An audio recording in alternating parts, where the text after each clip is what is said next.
Hola, ¿qué tal? Muy buenas tardes. Mi nombre es Héctor Boyet y hoy vamos a terminar de ver los episodios del juicio de Jesús.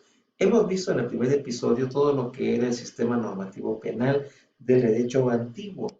Después platicamos acerca de lo que fue el juicio ante Sanedrín, los argumentos que dio Nicodemo y las claras violaciones procesales que estaban muy notorias dentro del procedimiento o de la causa penal.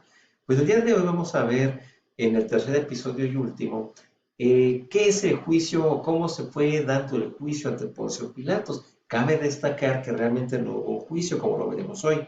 Para que exista un juicio deben de existir etapas y cada etapa deberá estar precisada cumpliendo con los elementos conditos sine qua non que establecen las normas procesales. En ese tiempo, obviamente, los elementos estaban precisados dentro de los principios que para los procedimientos o juicios que se gestionaban ante el Sanedrín tendrían que cumplimentarse, como el principio de publicidad, como el principio de diurnidad, entre otros más que ya platicamos en las sesiones anteriores. Pues el día de hoy, como tercer episodio, vamos a preguntarnos qué fue lo que ocurrió ante Sanedrín. Primero, Jesús fue sometido a dos juicios. Uno de ellos se entiende que todas las violaciones procesales contenidas en él, que fue ante Sanedrín, y es un juicio de corte religioso. Dijimos que Caifás era el pontífice y que estaba también Jesús llevó a Nicodemo como su defensor y que también estaba Ocleón y también estaba José de Arimatea como su testigo, pero no tuvo desahogo. El segundo juicio que tiene Jesús es un juicio político ante Poncio Pilato. Lo que procede es lo siguiente: cuando en un juicio religioso se determina por resolución y revisión de resolución, se pronuncia la misma y se vuelve ejecutoria, si existe pena de muerte por otro delito que no esté precisado dentro de la norma religiosa, debe homologarse ante el sistema jurídico romano. Situación pues que era imprescindible para que pueda llevarse a cabo la dictaminación de la sentencia y que tenga firmeza respecto de la pena de muerte. Sin embargo, este juicio que se llevó ante Poncio Pilato pues no tuvo tal situación jurídica. ¿Qué fue lo que ocurrió? Primero, se trató de homologar, pero no tuvo la posibilidad de trascendencia jurídica porque hubo ciertos elementos que determinaban la libertad de Jesús. Antes de meternos en Poncio Pilato, pues tenemos que hablar de Roma para que entendamos mejor a qué me estoy refiriendo.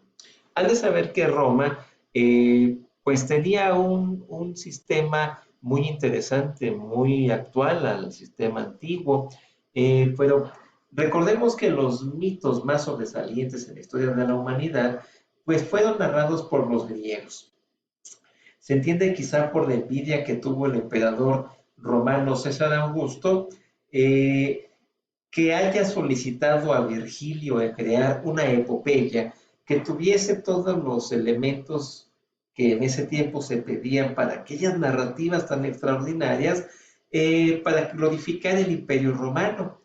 Entonces, Virgilio en el siglo I redacta una epopeya denominada la Eneida. En esta epopeya que se llama la Eneida, narra la historia de cómo se creó el Estado romano y va a partir precisamente de ese mito de los hermanos Rómulo y Remo. La historia que narra la Eneida es muy romántica, es muy heroica, tiene todo, romance, traición, entre otras cuestiones. Les comento a grandes rasgos. Cuando cae tras la caída de Troya, quedaban sobreviviendo Numitor, que era el hijo mayor heredero al trono, conjuntamente con su hermano Amulio, y entonces deciden ir a otro lugar a crear la nueva Troya. Estando allá, pues Numitor estaba acompañado de su esposa Rea Silvia. Rea Silvia es seducida por el dios Marte y está ella a punto de, queda embarazada, a punto de dar a luz a unos gemelitos, obviamente Rómulo y Remo. Amunio se da cuenta de que él nunca podría ser el heredero al trono porque su hermano ya tenía descendencia y entonces optó por asesinar a su hermano Numitor, asesinar a Rea Silvia, asesinar a los hijos de Rea Silvia para crear un nuevo imperio. Pues dicho y hecho, Amulio da muerte a Numitor, persigue a Rea Silvia, la hiere de muerte, ella logra salir con sus hijos, eh, llega a un riachuelo, los pone en una canasta, los logra libertar, pero ella muere tras las heridas de muerte que tenía. Cuando ella los deja, empiezan ellos a tener un camino en el río hasta que llegan a una orilla. En esa orilla, eh, pues están los niños siendo cuidados, no tanto cuidados por una loba. Llegó una loba, es lo que dice ese mito en ese libro, que la loba los vio, decide amamantarlos y en ese momento Faustulo, que era un sirviente, era un campesino, se percata que la loba los está amamantando y decide criarlos. Fausto los empieza a criar hasta que llegan a una edad mayor, una edad adulta, y les confiesa quiénes son ellos, comentándoles que son los hijos del rey Numitor, que había sido acaecido a manos de su hermano Amulio, y entonces deciden ellos pedir una audiencia con el rey. Cuando llegan con el rey, lo primero que hacen es decirle quiénes son realmente y a qué han venido.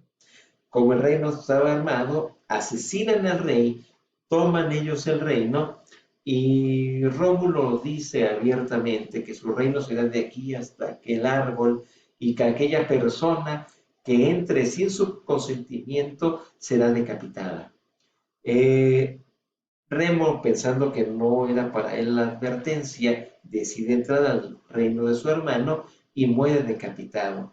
Su hermano entonces, en honor a su hermano Remo, decide bautizar Roma.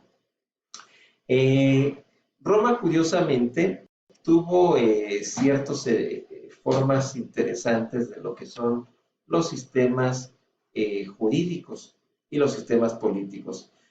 Solo por recordar para que entendamos cómo fue el sistema romano, pues Roma tuvo tres formas de gobierno muy interesantes. Una monarquía que fue desde la fundación de Roma en el 753 a.C.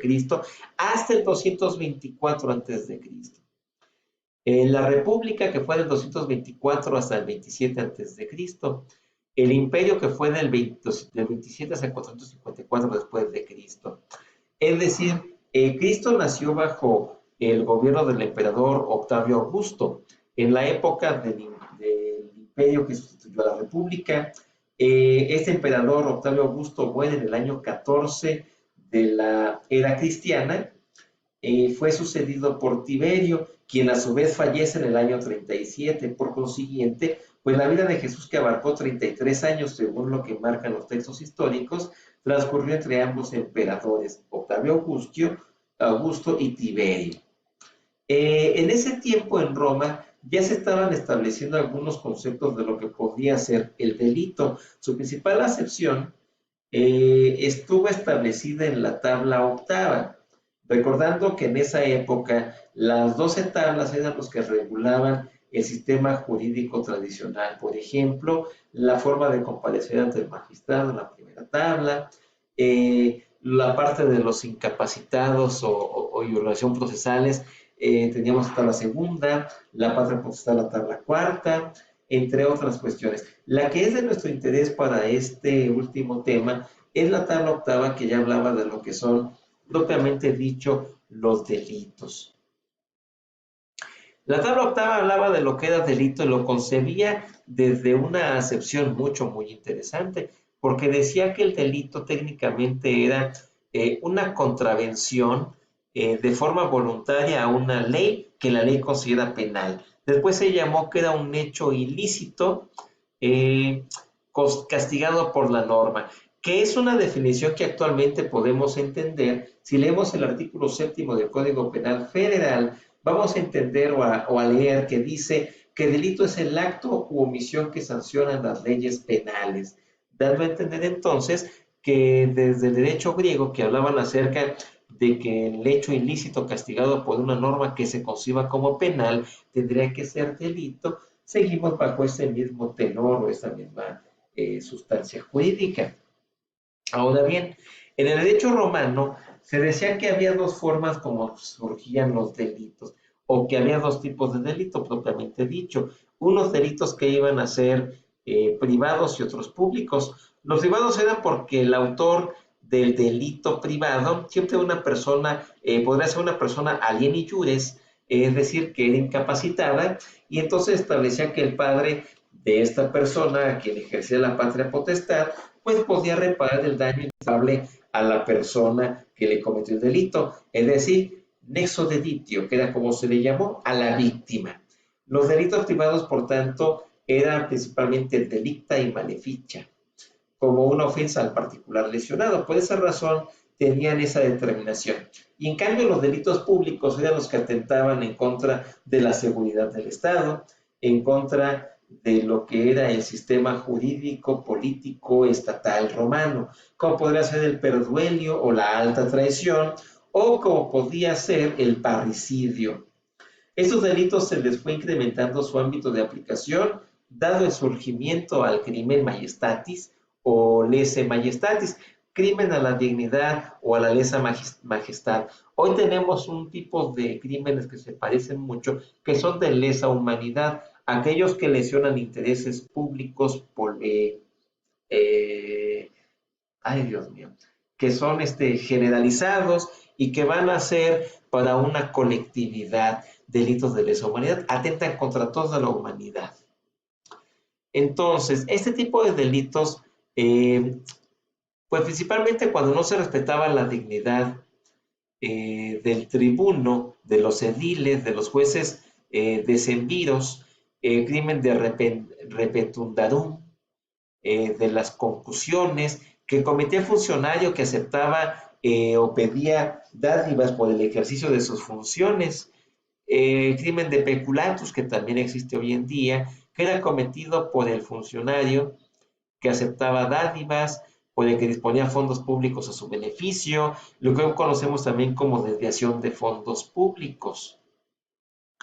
Para ello, pues, los delitos públicos atentan contra el orden público, la organización político-administrativa, la seguridad pública, la seguridad del Estado, que se han cometido de manera drástica y que la penalidad obviamente era el suplicium o la muerte y una multa que era el damnum. De hecho, fue uno de los antecedentes de la reparación del daño, lo que se llamó damnum injuradatum, pero eso ya lo verán en materia de derecho romano o lo podremos abarcar en otra plática como la que estamos dando aquí. ¿Qué consecuencias tendrían que tener este tipo de delitos? Primero, el delito para el derecho romano penal, pues no era de orden penal, sino era de orden civil, porque era una fuente de la obligación civil. Todo quien producía un daño estaba obligado a repararlo. Sobre todo al no ser, por ser considerada como una fuente de la obligación civil, porque en los primeros tiempos intervenían los familiares de la víctima y del victimario para fijar una compensación pecuniaria sin intervención del poder público, porque el poder de la agencia era numerosa y ese tipo de delitos no atentaban contra la seguridad del Estado. ¿Qué consecuencias tenía? Pues que podía extenderse obviamente lo que era la venganza privada y muchas veces fomentaba nuevas vendetas. Posteriormente se sustituye la ley del talión por la compensación pecuniaria. El autor del delito privado, que era el alieni iuris, el padre lo reparaba mediante el nexo delito que ya platicábamos, y había ciertos elementos que eran propios del delito. Por ejemplo, había obligaciones delictivas. La primera, la intransibilidad. ¿En qué consiste esta intransmisibilidad? Tanto que era el efecto tanto a favor de los herederos del ofendido como contra los del ofensor. Otro es la acumulación. En caso de que existieran varios autores del delito, se establecía la acumulación. La supervivencia de la obligación, no obstante la capitis de minutio del ofensor, se establecía también, o que se estuviera reduciendo el sistema económico del ofensor, se establecía una cantidad económica. Y la obligación delictual. Esa obligación delictual era creada por medio de la realización de un hecho material, por medio de la datio, que era la cantidad de dinero que se establecía para el pago correspondiente.